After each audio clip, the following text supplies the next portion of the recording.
bitta hojatxonaga borganda 100-200 millilitr qon ketib qoladi. Agar organizm ko'tarsa 90 yoshli bemorda ham operatsiya qilish mumkin. Rustam Nuriddinov nimaga ular gemoroy bo'lmaydi? Bu yoqda 50 kiloni noto'g'ri ko'tarib qo'ysa gemoroy bo'lib qoladi. 11 ta teshikli svishda operatsiya qilganman.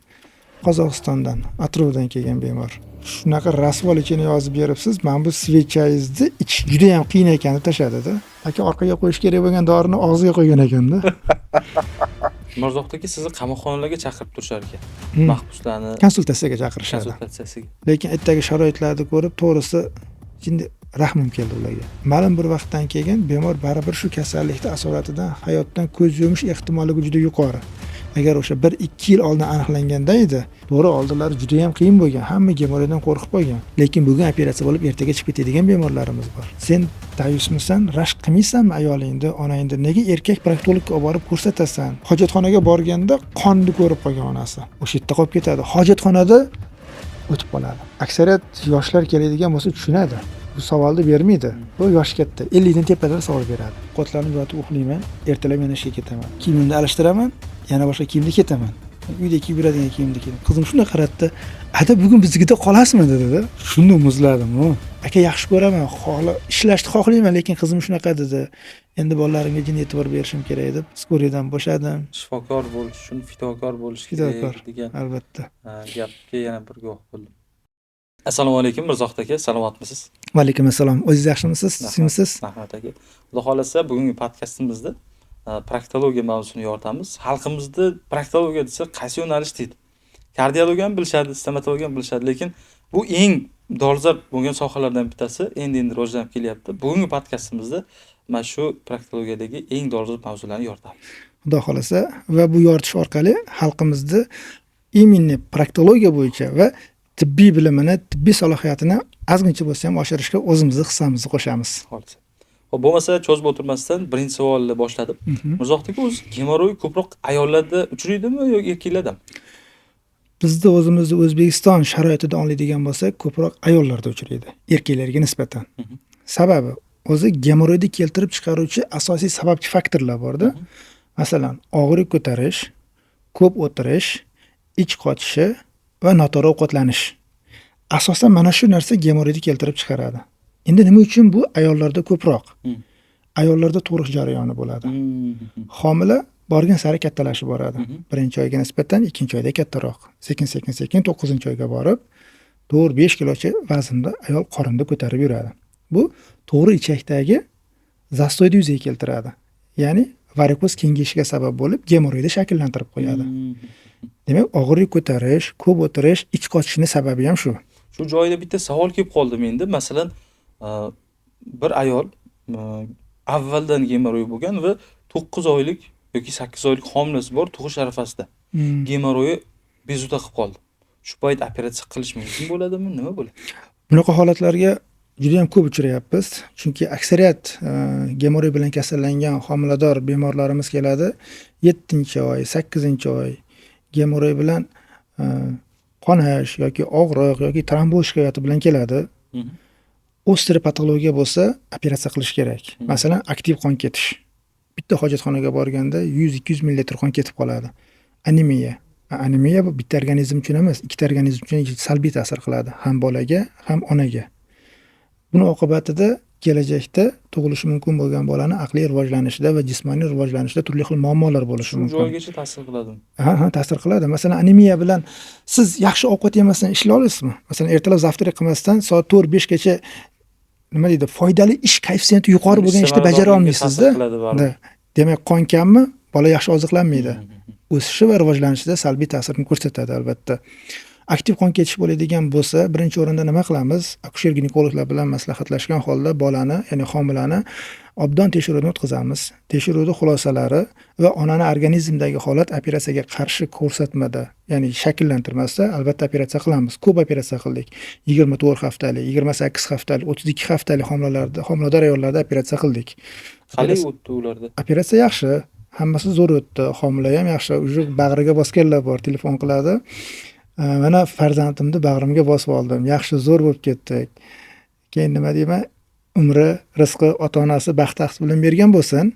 keyingi homiladorlikka gemoroydan qutulgan holatda harakat qilinglar deymanda. Chunki ko'pchilik aytadi-da, ikkinchi farzandimda gemoroyim bor edi, tuqqanimda chiqib ketib qoldi. Uchinchisi bo'lib qoldi, bilmadim. Endi nima qilaman deydi-da. Og'rib qoldi, mana shunaqa 7 oy, 8 oylikda keladi. Konservativ lecheniya qilib to'xtatadigan variantlari ham bo'ladi. Ya'ni simptomlarni kamaytiramiz, eson-omon tug'ib oladi, keyin plan bo'yicha operatsiya qildirib tashlaydi. Demak, homiladorlikni rejalashtirayotgan ayollarga ham tavsiyamiz, demak, proktolog ko'rigiga borib, avvaldan shu gemoroyni bartaraf qilib, keyin homilador bo'lishsa, homiladorlik davri, tug'ruq davri osonroq o'tadi. To'g'ri. Chunki tug'ruq jarayonida yana tabiiy fiziologik tug'ruq degan narsa bor-da va kesircha kesish. Tabiiy fiziologik tug'ruqda homilani bachadondan masalan tashqariga chiqarish uchun kuchanadi. Ayol kuchi bilan nagruzka beradi. Natijada gemoroy tugunida atyoq shish bo'lsa tashqariga chiqib ketib qoladi u. Tashqariga chiqib ketib qolgandan keyin kirmaydi. 3-4 kunlab azob beradi. Bu azobni boshidan o'tkazdirgan onalarimiz juda ham yaxshi biladi. Na farzandiga qaraladi, na o'ziga qaraladi. 24 soat tanasida azob. Na o'tiraladi, na yotaladi. U bolaga yaxshi parvarish kerak. Hali chaqaloq dunyoga bugun keldi yoki kecha keldi. Onasi o'zi bilan o'zi ovora bo'lsa yaxshi emasda, azob bo'ladi baribir. Shuning uchun bunaqa qiyinchiliklarga uchramasligi uchun albatta siz homiladorlikni rejalashtiryapsizmi? Sizda gemoroy kasalligi bormi? O'zini vaqtida proktologga ko'rinib, agar jarrohlik amaliyotiga ko'rsatma bo'lsa, amaliyotni o'tkazdirib, keyin farzandga harakat qilsa, homiladorlik davri va tug'ruq jarayoni gemoroysiz o'tadi. Bu onani ham, bolani ham sog'ligiga demak yaxshi ta'sir qiladi. Albatta. O'zi Mirzohid aka, O'zbekistonda mana haligi gemoroyni mana bavosil kasalligi deb aytishadi. Ko'proq yoshi kattalarda uchragan. Endi men hozir bilishim bo'yicha shu gemoroy yoshi qisqarib boryapti. Shu nima sababdan shunaqa bo'lyapti? Qabulimga 3 yoshli bolani olib keldi. 3 yoshli bola. 3 yoshli bolani. O'zi biz yo'nalishimiz kattalarda, ya'ni взрослый proktologiya. O'rkan onasi olib kirib kelibdi. Bundan xabari bo'lmagan. Ko'rib bering. 3 yoshli bolada gemoroy bo'lishi mumkin emas. Shunda ko'ryapman, gemoroy turibdi-da. Keyin anamiz yoqdi. Qanday qilib bunaqa bo'ldi? Bolani ichi tug'ilgandan boshlab 3 kun 4 kunda bir kelgan. 3-4 kun kelavergan. Bunga nima sabab bo'ladi o'zi ichi qolishiga? Endi onasini aytishi bo'yicha o'sha paytda tabiiy o'sha oziq mahsulot, ya'ni ona sutidan oziqlanmagan bola. Bu sun'iy oziq-ovqat mahsulotlarini oziqlangan kashalarni iste'mol qilgan, bolani ichini qotishiga sabab bo'lgan. Keyin sekin-sekinlik bilan organizm shu narsaga ko'nikkan. Ko'nikishi natijasida ichlarida qotish bo'lib sekin 3 yil davomida har 2-3 kunda kelib to'g'ri ichakdagi kavernosani kengayib ketgan. Bemor bola hojatga masalan hojat bajarmoqchi bo'lsa, birinchi yig'laydi. Chunki qattiq. Teshik kichkina, yig'ilib qolgan axlat katta. Tashqariga chiqish uchun orqa maksimalni kengayish kerak va chiqish jarayonida qattiq axlat massasi to'g'ri ichakda shilla qavatini travma qiladi. Yo ezadi, unda gemoroy tugunidan qon ketadi yoki yirtib chiqadi, tirishini beradi, og'riydi. Mana shu holat bolani ancha qiynagan. Svechalarni qo'ygan, turli xil dori vositalaridan foydalangan. Faqat vaqtinchalik bo'lavergan. Olib keldi, ko'rdik, tekshirdik, gemoroy bor. Gemoroy bo'lishiga asosan ikkita sabab bo'lgan. Ya'ni tabiiy onani suti bilan oziqlanmagan, bola sun'iy oziq-ovqat mahsulotlaridan foydalangan. Menimcha uxut ham u darajada yaxshi bo'lmagan. Ichagini tekshirtirganimizda do'laxa sigma kasalligi ham tasdiqlangan. Ya'ni ichagi tug'ma uzun bo'lgan. Tug'ma uzun ichak. Ikkita omil birlashgan holatda gemoroyni shakllantirib qo'ygan. Endi bolalarda to'g'ri operatsiya qilib bo'lmaydi. Konservativ lecheniya qilib, birinchi o'rinda ichak faoliyatini yaxshilanadi. Ichini har kuni keltirib turishga harakat qilinadi va venatonik preparatlar, turli xil svecha mazlar yordamida to'g'ri ichakdagi kavernoz tananing kengayishi, ya'ni gemoroyda holatini orqaga qaytariladi. Demak, bu do'lixa sigma kasalligi faqat yosh bolalarda ya'ni bu tug'ma bo'ladi. Tug'ma bo'ladi, lekin yoshlarda kamdan kam klinika beradi. Chunki kuch-quvvat bo'ladi, baquvvat bo'ladi, ichini keltiraveradi kuchanib. Yosh o'tgandan keyin klinik belgilar bilan namoyon bo'ladi bu o'zi asli. Chunki masalan yosh odamda terisi ozgincha bo'shashib qoladi. Ichaklarida ham tonus shunaqa bo'ladi. Ya'ni axlatni bitta joydan ikkinchi joyga evakuatsiya qilish xususiyati pasayib boradi. Bu ich qotishni yuzaga keltiradi-da. Mana Mirzohid aka, ya'ni mana ichi juda ham ko'p, masalan 3 kun, 1 hafta, 10 kundagacha ham keladiganlar bo'ldi, dori bilan tushirishadi. Shular o'zi qanchasida mana shu do'liqa sigma yoki mana shu ichak uzunlik kasalligi tashxisi qo'yiladi masalan? Endi statistika ma'lumotlarida aniq ma'lumotlar yo'q. Ya'ni masalan O'zbekiston aholisi 36 million bo'ladigan bo'lsa, shuni 2 millioni do'liqa sigma bilan kasallangan deb aytib bo'lmaydi. Chunki do'liqa sigma o'zini tekshirtirmagan har qanaqangi 35-40 yoshli odamlarda bo'lishi mumkin. Ya'ni buni Lekin tekshiruvi qanaqa? Nima tekshiruv faqat yo'g'on ichak irradiografiyasi orqali aniqlanadi. To'g'ri, kolonoskopiyada ham aniqlanadi, lekin kolonoskopiyada diagnozni 100% qo'yish qiyinroq. Qo'yib berasiz. Operatsiya jarayoni yoki konservativ lecheniya jarayonimi siz taktika qila olmaysizda. O'shaning uchun to'g'ri lecheniya qilish uchun birinchi o'rinda yo'g'on ichak irradiografiyasi kerak. Bu metodda aniqlash, kasallikni aniqlash uchun. Agar bir insonga mana shu do'liqa sigma tashxisi qo'yilgan bo'lsa, buni davosi nima bo'ladi? Ya'ni bu 10 kunlab ichi kemib yuradi. Birinchi konservativ lecheniya qilinadi. Buni gastroenterologlar yoki proktologlar tomonidan lecheniya qilinadi. Ichakni stimulyatsiya qilinadi. Bemorda oziq-ovqat mahsulotlariga bo'lgan e'tiboriga boshqacha qaraladi. Ya'ni to'g'ri ratsional ovqatlanish qoidalariga e'tibor beradi. Suyuqlikni yetarli miqdorda ichish talab qilinadi. Sekin-sekinlik bilan normal holatga qaytadi, lekin vaqtinchalik. Masalan, bitta zo'r lecheniya olib chiqqan bemor 2-3 yil yaxshi yurishi mumkin. Ma'lum bir vaqt o'tgandan keyin yana shu holat takrorlanadi. Konservativ davo choralari ko'rilgan, lekin foyda bermagan. Bu holatda nima qiladi? Unda faqat yechim operatsiya. Hozirgi kunda Yevropa standartiga qaraydigan bo'lsak, ular operatsiyadan voz kechgan. Operatsiya qildirmaydi. Faqat lecheniya. Lecheniyani ham 7-8 xil variantda qilib ko'radi. O'zini nomenklaturasi bo'yicha ketma-ketligi bor. Dorilarda qanaqa berish kerak, nima qilish kerak. Ular ham ta'sir qilmaydi-da. Bemor faqat doriga muhtoj bo'lib qolmaydi-ku. Ayniqsa yoshi katta, masalan 70 yoshga chiqdi. U faqat klizma bilan ichini keltirib yurmaydi-yu. Eng yaxshi taktika konservativ lecheniyani qilib ko'rish kerak. Imkon darajasida foyda bersa berdi, bermasa operatsiya. Operatsiya total ko'laktomiyaga men qarshiman. Ya'ni yo'g'on ichakni to'liq olib tashlashga. Hech bo'lmaganda 3dan 2 qismini olib tashlab, 3dan 1 qismini qoldirish kerak. Odatda mana bu deylik mana yoshi katta 70 yoshli masalan bir onaxon agar shu kasallik bilan kasallangan bo'lsa, konservativ bu yo'llar foyda bermasa, operatsiya qilish mumkinmi? Masalan 60-70 yoshli inson. Albatta 70-80 agar organizm ko'tarsa 90 yoshli bemorda ham operatsiya qilish mumkin. Ya'ni mana shu do'liqa sigma uzun ichakni olib tashlash mumkin. Albatta mumkin. Bunaqa operatsiyalarni ko'p qilganmiz. Bunaqa onaxonlarimiz ham bo'lgan. Ya'ni 70-80 yoshli bemorlarimiz kelgan, ish kelmaydi. Qorinda kuchli og'riq, axlat toshi yig'ilib qoladi. Uje neproxodimus belgilari shakllanadi. U yomon asoratlarga olib kelishi mumkin. Ichakni chiritib qo'yishi mumkin. Oxir oqibat qorindan ichakni chiqarib qo'yish mumkin. Stoma orqali axlat tashqariga chiqib turishi mumkin. Bu turli xil noqulayliklarga sabab bo'ladi. Bunaqa paytda to'g'ri taktika qilib, yo'g'on ichakni 3dan 2 qismini olib tashlab, 3dan 1 qismini qoldirib, ichakka, ya'ni orqa ichakka ulab qo'yish kerak. Bemorda 2-3 kunda bir kelib turadi.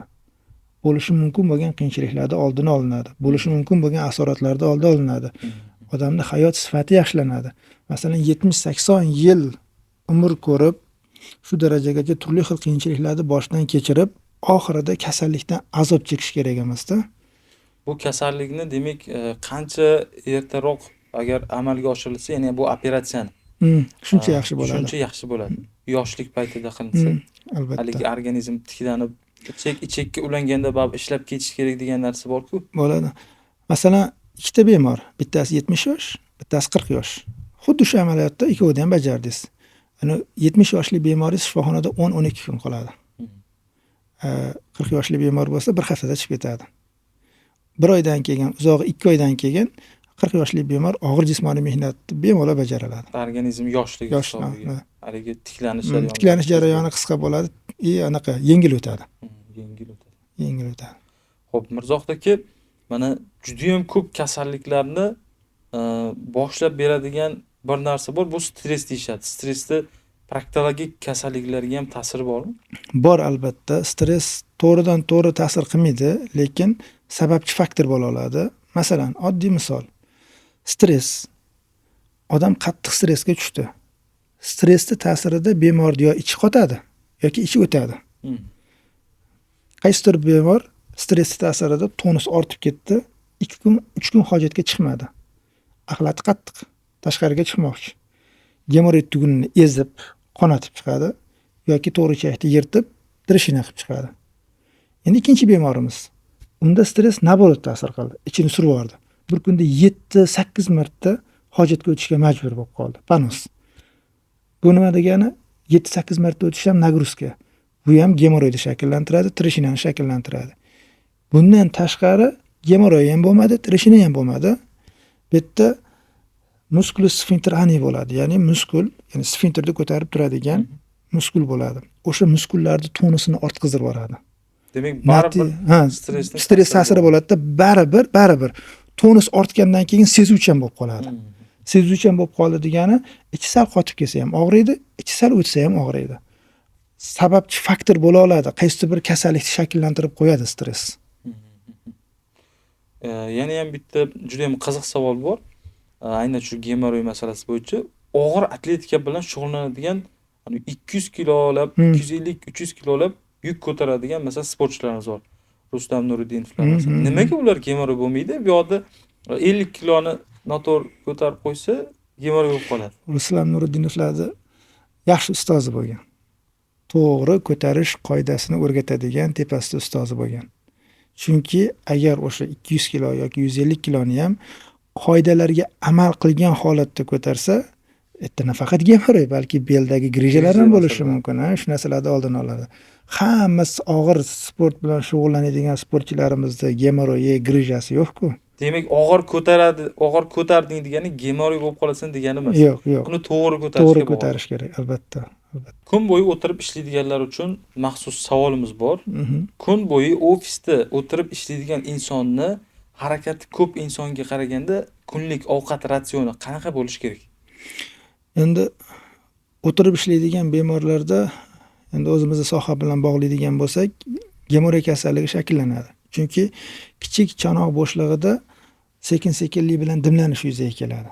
Dimlangandan keyin o'z-o'zidan kavernostani kengayadimi, gemoroy paydo bo'ladi. Bu gemoroy ko'p o'tirishiga ham keyinchalik albatta to'sqinlik qiladi. Buning uchun ovqatlanishdan oldin birinchi o'rinda ovqat ratsioniga amal qilishdan oldin to'g'ri o'tirish qoidasiga amal qilish kerak. Ya'ni pererif bilan o'tirish kerak. Masalan, maktablarda bekorga 45 minut tanaffus bilan, institutlarda bekorga 90 minut emasda dars. Sababi uzoq o'tirgandan keyin o'sha aytganimdek kichik chanoq bo'shlig'ida tonus ortib ketib qoladi. O'shani yechib turish kerak. 1 soat o'tirdingizmi, 5 minut jini harakat qiling. Yurib kelib yana 1 soat o'tirib ishingizni qilavering. Bitta bahona topib bitta turib qo'ying. Imkoni bo'lmasa bitta o'rningizdan turib sal harakat qilib yana o'tirib olib, yana ishni davom ettirsa bo'ladi. Endi birinchi o'rinda axlatni suyultirish kerak. Buning uchun meva, sabzavot, ko'katlarni ko'proq iste'mol qilish kerak. Bundan tashqari kunlik miqdordagi suyuqlikni qabul qilish kerak.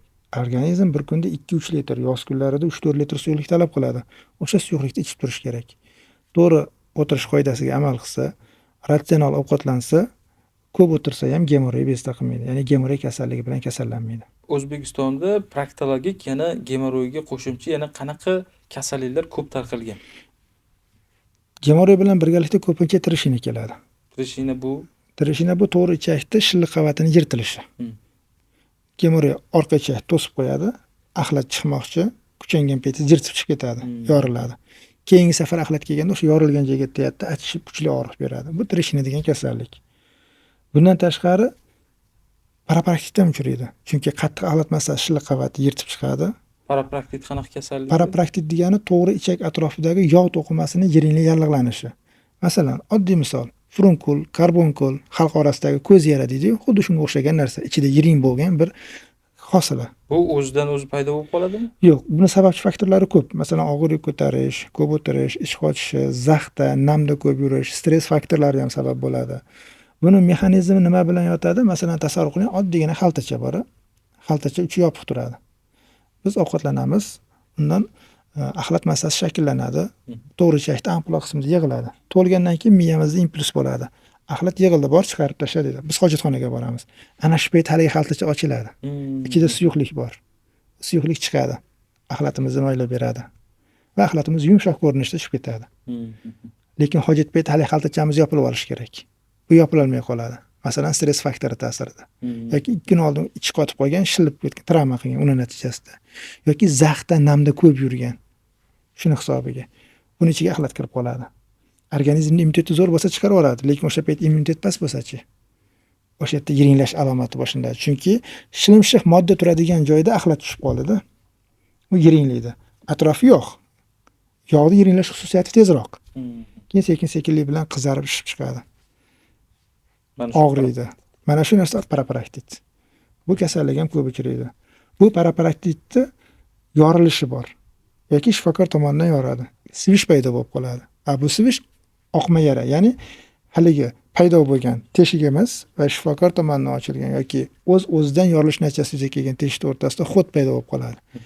Orqa yopiq tursa ham, lekin bu yoqdan vidileniya kelib turadi yoki gaz chiqib turadi. Shu anal teshigi atrofida Yana bitta sun'iy teshiklarning shakllanib qolishi, bu oqma yara hisoblanadi.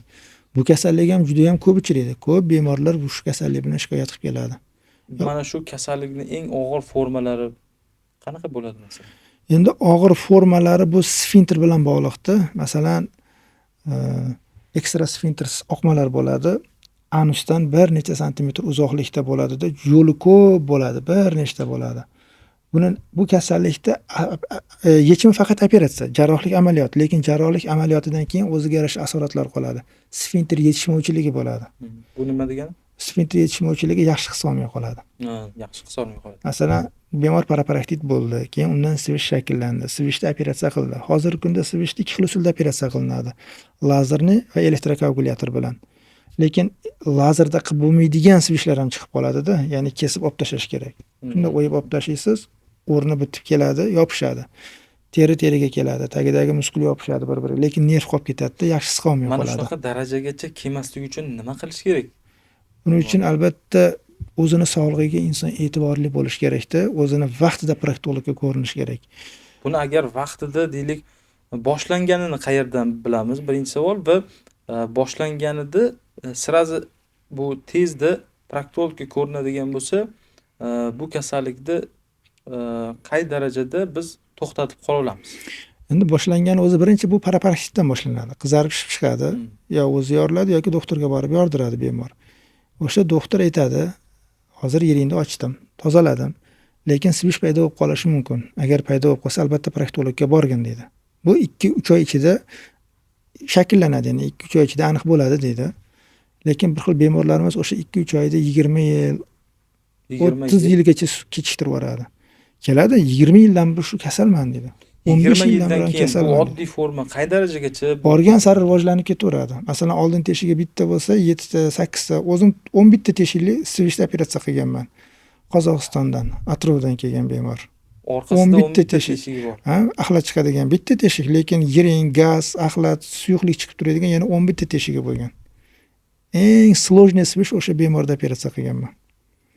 Bu bemor Moskvaga borgan. Keyin operatsiyadan keyin nima bo'ladi u? Operatsiyadan keyin 2 oy qiynaladi. Orqasini qo'pol qilib aytganda yorib tashlaysiz xullas.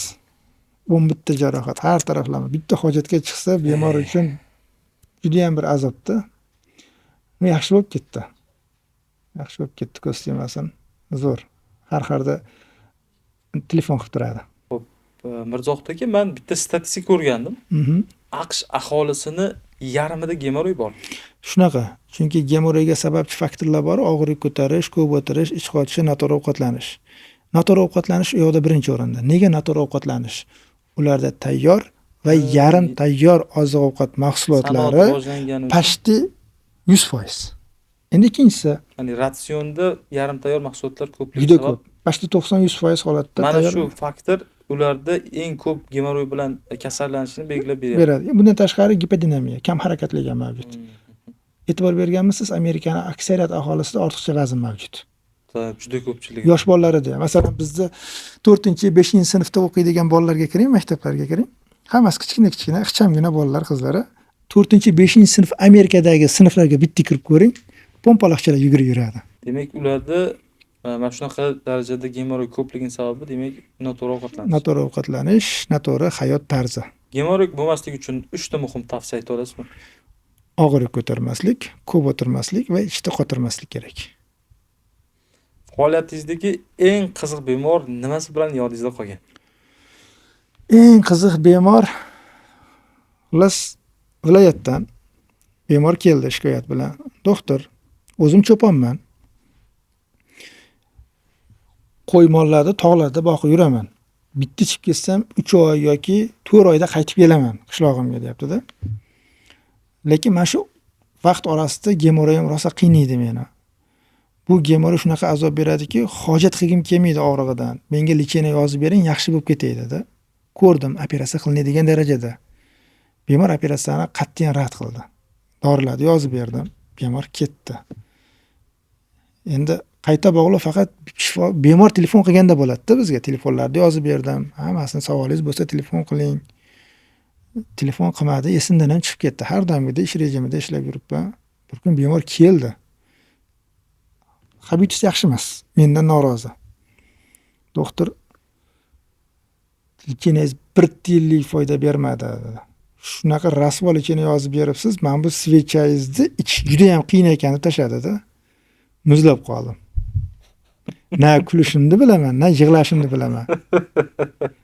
Aka svechani ichdingizmi dedim. Qanday ichdingiz dedim-da. Ochdim, suv bilan birinchi yutib bormoqchi bu. Dorini shunda olaman deb bitta yutib boraman dedi. Suv ham ishlatmayman dedi-da.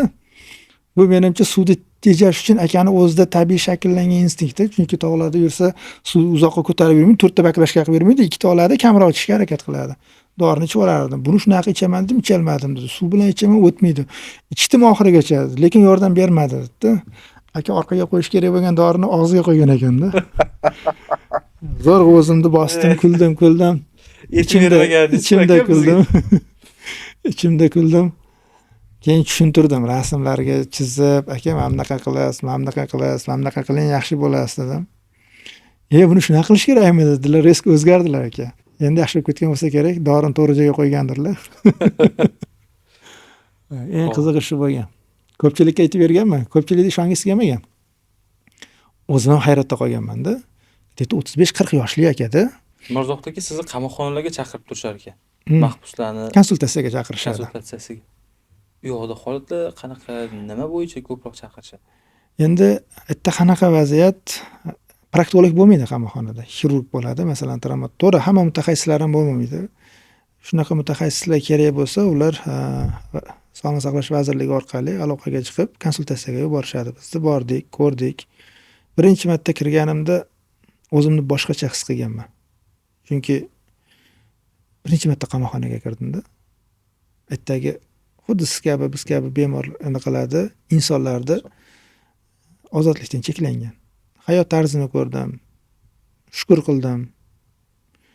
Lekin aytdagi sharoitlarni ko'rib, to'g'risi, endi rahmim keldi ularga. Masalan, kimdir gemoroy bilan kasallanib qoldi. Imkoniyati yo'qdir. Ozgincha harakat qiladi.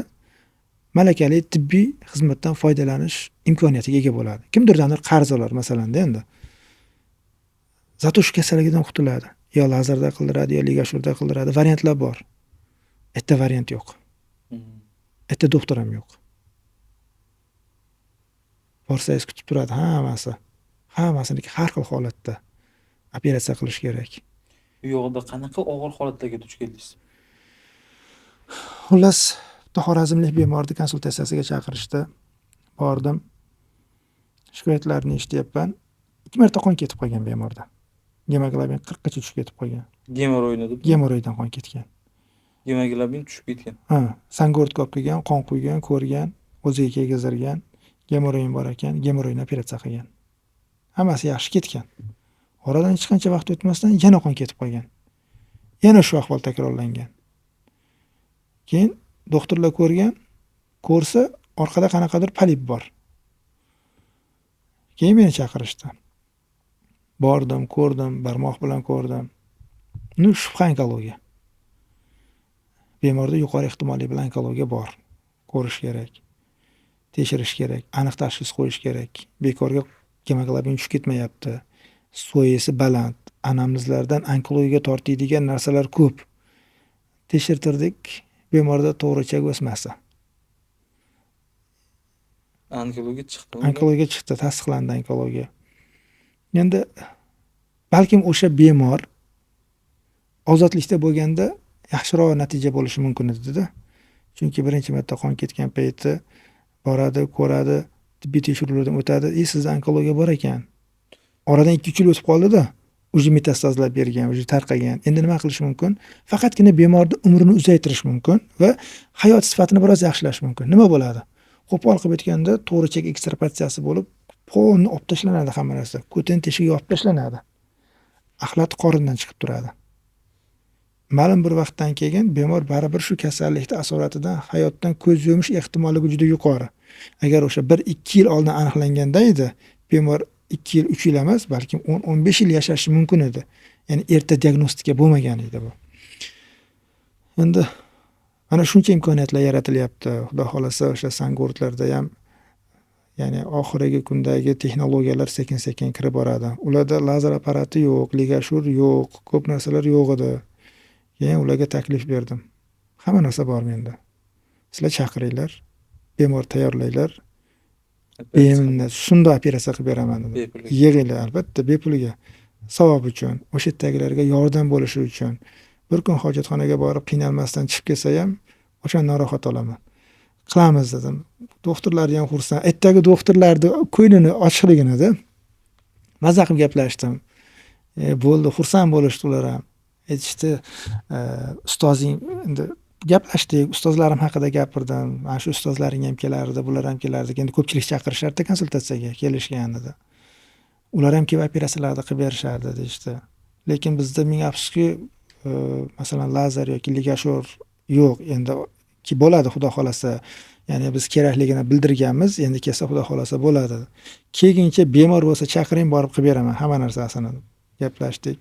Hozir mana shu yerda menda bitta savol tug'ildi Mirzohid aka. O'sha qamoqxonada shu polipma gemoroyini orqasidan shu rak chiqqan insonning yoshi necha yosh bo'lgan? Aniq esimda yo'q, 60-70 yosh o'rtasida. Bu demak faqat yosh katta bo'lganda uchraydimi, ya'ni gemoroy yoki proktologik kasallikdan rak? Endi bu rak gemoroydan kelib chiqqanmi yoki oldindan paydo bo'lganmi yoki boshqa kasallik asoratida shakllanganmi, bir narsa deb bo'lmaydi. Chunki rak kasalligining shu paytgacha aniq sababi aniqlanmagan, turli xil etiologiyalar, bundan bo'lishi mumkin degan ko'p farazlar mavjud. Bemorda bir vaqtda o'zida ham gemoroyi bo'lib, ham o'smasi bo'lgan bo'lishi mumkin. Qaragan gemoroy katta qonab turibdi. Doktor nima qiladi? Gemoroy bor ekan, tars operatsiya qilib tashlaydi. Kolonoskopiya yo'q-ku.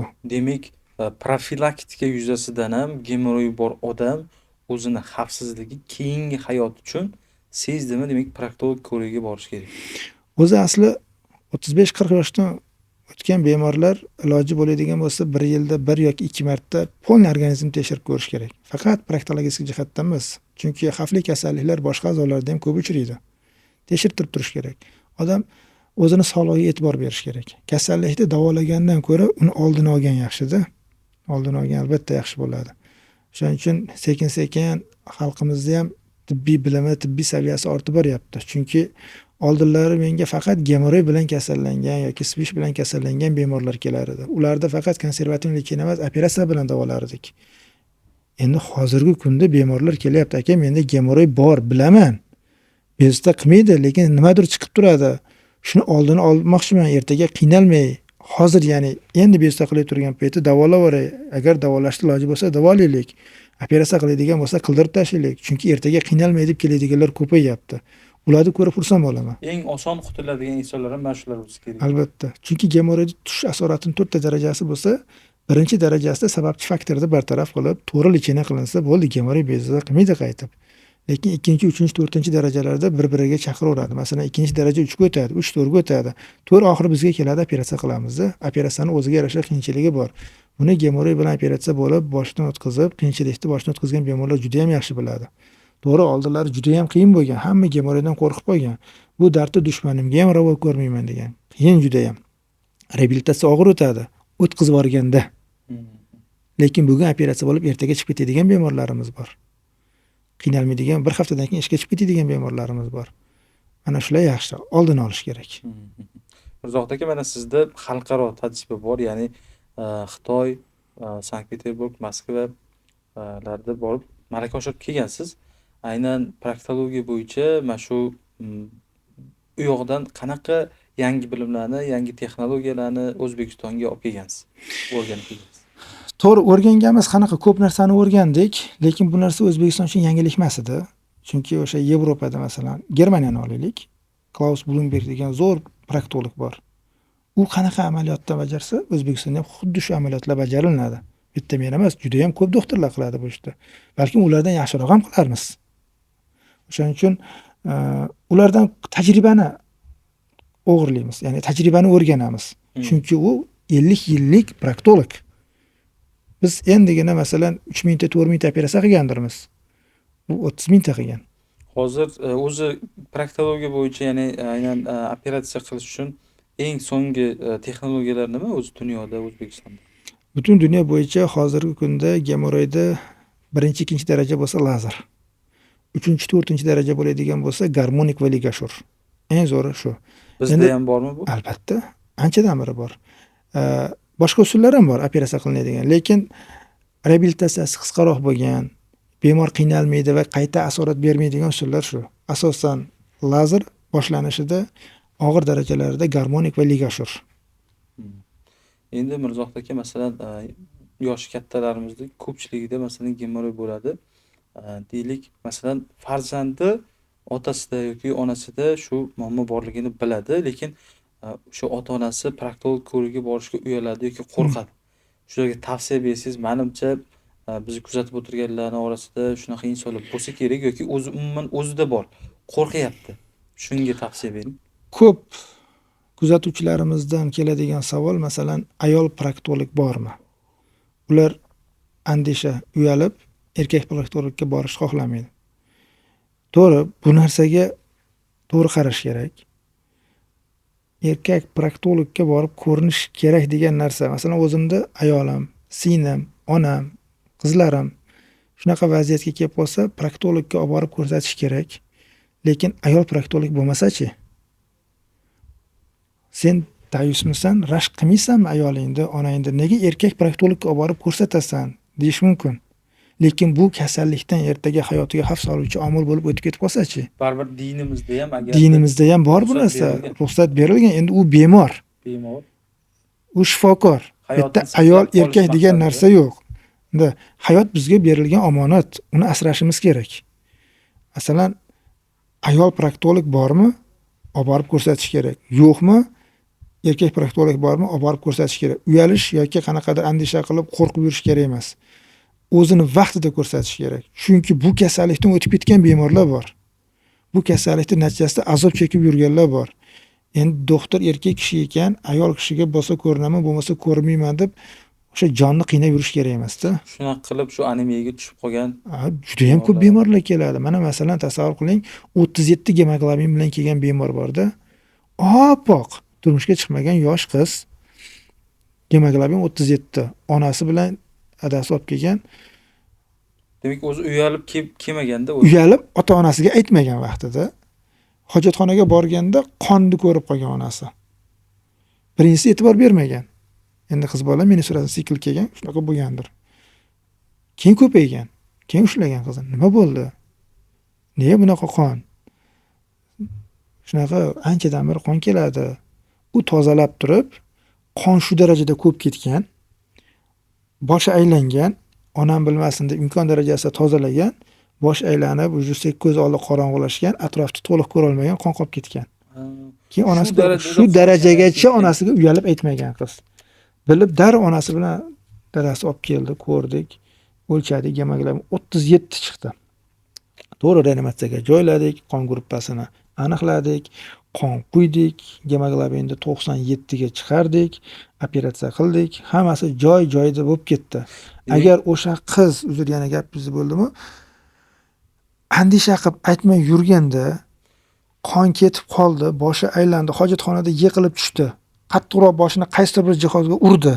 Uyda hech kim bo'lmadi. Nima bo'ldi? Qolib ketadi o'sha. O'sha yerda qolib ketadi. Hojatxonada o'tib qoladi. Mana shu joyda bitta narsani shu kamera orqali ota-onalarga iltimos qilishimiz kerak. Ota-onalar shu farzandni tarbiya qilayotgan paytida, endi bizda o'zbekchilik deydi, ota-onada, mana otadan, ayniqsa onadan haligi hurmat yuzasidan ham uyalish bo'ladi.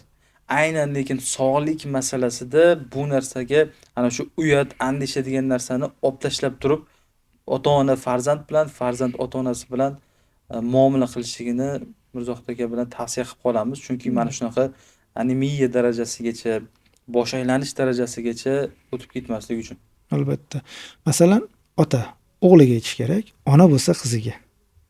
Lekin o'sha onani o'zini ota-onasi bor. Ulardan ham so'rab qo'yish kerak. Chunki yoshi kattalarimiz ham uyalib aytmaydi. Ota-onasini Sekin gaplashib, hammasi yaxshimi?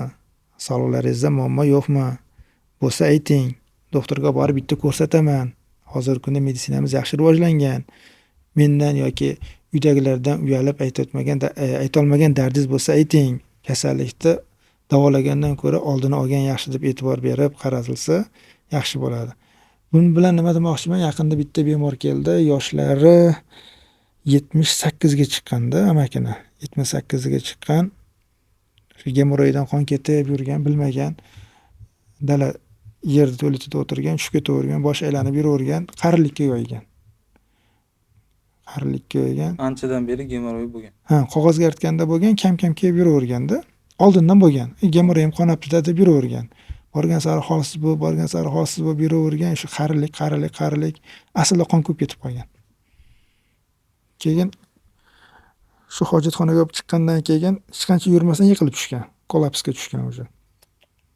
Doktorga borishgan, o'qigan, o'ziga kelgan, hammasi yaxshi bo'lgan. Doktor sekin anamnezini yiqqan, qarasa gemoroydan qon ketgan. Tekshirsa ichkarida, tashqarida katta gemoroylar. Konsultatsiyaga keldi, ko'rdik, operatsiya qildik, yaxshi bo'lib ketdi. Endi o'sha bemor shu kasallikdan o'tib qolishi ham mumkin edi-da. O'shaning uchun qilish kerak emas. Farzandlariga aytib, yoshlari katta onaxonlar bo'lsa, o'zini vaqtida shifokorga murojaat qilish kerak. Mirzohid aka, obunachilarimizdan kelgan savollar bor ekan. Birinchi savol, reabilitatsiya jarayoni qanday bo'ladi ligashurda operatsiya qilinsa? O'zi ligashurda gemoroyda 3 va 4 darajasi operatsiya qilinadi. Ligashur o'zi nima? Ligashur bu xuddi qaychiga o'xshagan narsa. Faqat gemoroyda o'zi kesib, o'zi yopishtirib ketadi. Ligashurda yaxshi va yomon tarafi bor. Ligashur agar sfinterga yaqinroq kesilsa, sfinterda ajok berib, kuydirib qo'yadi, stenozga olib keladi. O'zini to'g'ri joyida ishlatib, kesib olib tashlagandan keyin tugunni ustiga bitta ikkita chok qo'yib qo'yish kerak o'rniga. Qon ketish xavfi bo'ladi, chunki baribir ya'ni tabiiy holatda yopishtirib bera olmaydi. Siz gemoroy tugunni olib tashladingiz, ligashurda terini teriga yopishtirib ketdi. Ertaga hojatga borib shunda o'tirganda ochilib ketib qoladi. Tagida kattaroq tomir bo'lsa, qon ketib qoladi. O'shaning uchun ustidan o'zi so'riladigan choklar bilan 2-3 ta chok qo'yib qo'yiladi iplar bilan. Bu reabilitatsiya jarayonini qisqartiradi va operatsiyadan keyingi og'riq sindromini ancha kamaytiradi. Bemor bugun operatsiya bo'lib, ertasi kuni turib yura oladi bemalol. 2 kundan keyin uyga ketadi. 3-4 darajada bo'lsa ham. Albatta, 3-4 darajada bo'lsa ham. Bir xil bemorlarimiz bor. Haqiqatan og'riq sindromi kuchli bo'ladi. Ularda gemoroylari haqiqatan katta bo'ladi va bir nechta bo'ladi. To'g'ri chekda o'zi 6 ta katta tomir bo'ladi. Tepada 2 ta, pastdan 2 ta va yondan bittadan keladi. Mana shu kavernos tana bilan tugaydi. Bu kavernos tanani kengayib ketishi gemoroy deb ataladi. Agar bitta tugunni olib tashlash kerak bo'lsa, olib tashlaysiz. Lekin qolgan 5 ta tugunni prosta arteriyasini bog'lab dezarterizatsiya qilasiz. Kerak bo'lsa mukopeksiya qilib yopishtirib qo'yasiz. Bemor yengil qutuladi. Og'ir qiynaladigan bemorlarchi? Bir xil bemorlar bo'ladi. Men lazerda qildirdim, ligashurda qildirdim. Nega qiynaldim deydi. Aka 6 ta tugunda hammasini olib tashlagandan keyin siz qiynalmasdan men qiynalamanmi?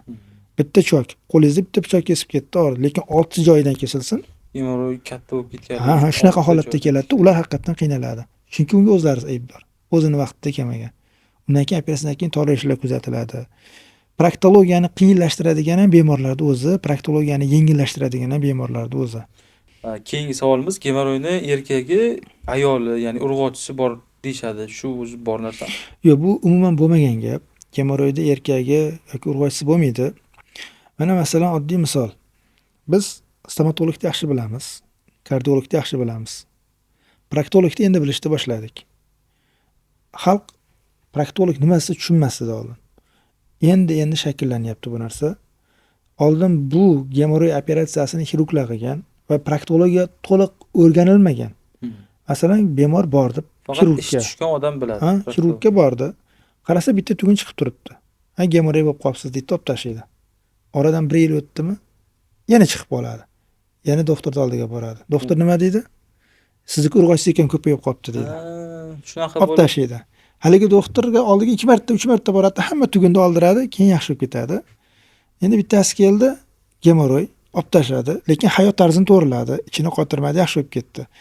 Meniki urg'ochi ekan 5 marta operatsiya bo'ldim deydi. Haligi odam aytadi, meniki erkak ekan 1 martada yaxshi bo'lib ketdim deydi. Shunaqa noto'g'ri narsa, ya'ni yolg'on gap tarqagan. Bu mif demak. Da, mif. Buni erkagi yoki urg'ochisi bo'lmaydi. Operatsiyani chala qilinishi natijasida qaytalangandan keyin doktorlar tomonidan chiqarilgan gap bu. O'zini oqlash uchun, O'zini oqlash uchun. urg'ochi ekan deb qo'yilgan. Chunki men chala operatsiya qildim ham deya olmaydi-da. Chunki o'sha payt o'rganilmagan. Chiqqan narsani olib tashladim, yana qaytib tushib ketdi, demak urg'ochi ekan deyilgan.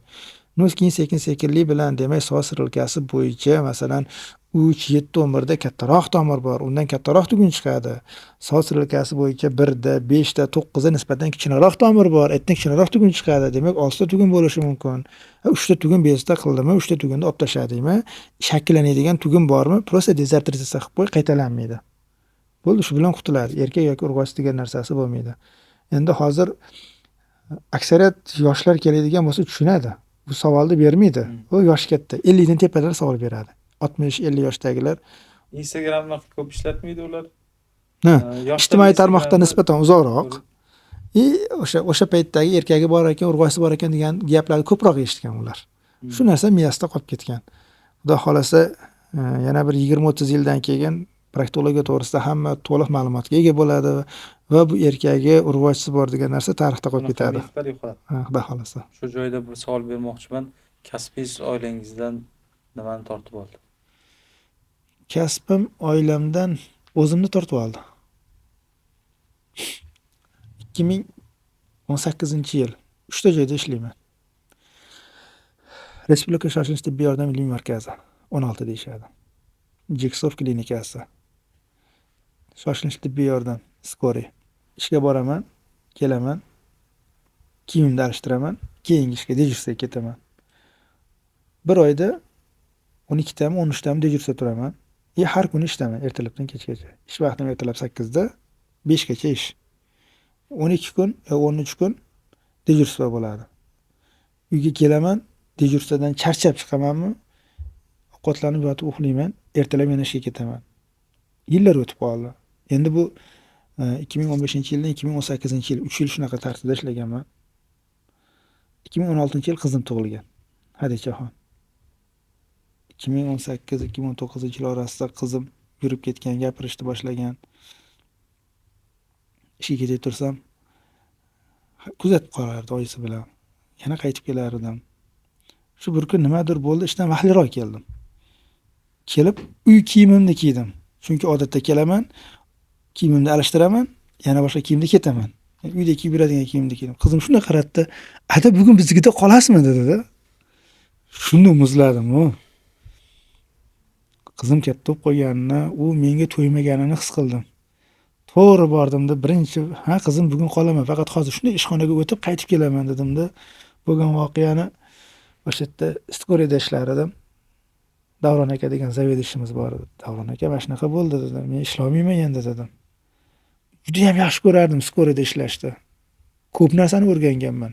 Iskoriy juda ham ko'p maktab, juda katta maktab bo'lgan men uchun. "Aka, yaxshi ko'raman, ishlashni xohlayman, lekin qizim shunaqa" dedi.